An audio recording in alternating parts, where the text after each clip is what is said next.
La Sicilia rischia di perdere oltre 1 miliardo e 600 milioni di fondi comunitari. L'ennesimo allarme è stato lanciato dal commissario europeo per le politiche regionali Hahn, secondo cui mentre tutte le altre regioni meridionali hanno recepito le raccomandazioni della Commissione sulla riprogrammazione della spesa dei fondi europei, desta una certa preoccupazione che la Sicilia non abbia capito bene l'alea che corre se non spende entro il 2013 i 600 milioni dell'Unione Europea ed il miliardo di cofinanziamento nazionale.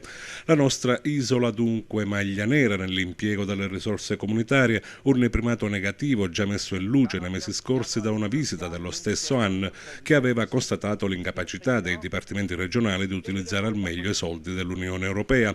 È come dargli torto se si guardano gli ultimi dati diffusi dalla regione relativi alla spesa dei fondi comunitari. Dei 6 miliardi e mezzo a disposizione, la spesa certificata ammonta a circa 800 milioni, davvero poco.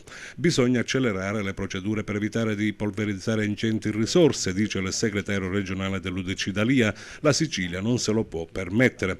Tutto questo mentre si apre una settimana cruciale per la sfiducia al governatore lombardo. Le forze politiche di opposizione attendono gli sviluppi del dibattito interno al PD, dove la resistenza del capogruppo all'Ars Cracolici sembra essersi ammorbidita di non poco, offrendo un presumibile lasciapassare alla linea dura del partito.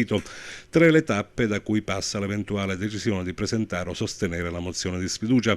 Dopodomani la riunione del gruppo parlamentare, venerdì la direzione nazionale, sabato quella regionale, chiamata probabilmente a ratificare le soluzioni che arriveranno da Palazzo dei Normanni e da Roma.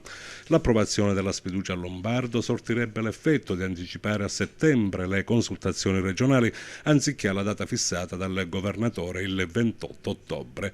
Ma prima di dare seguito alla mozione il PD, come chiesto da più parti, dovrebbe ritirare gli assessori tecnici di area ancora presenti in giunta.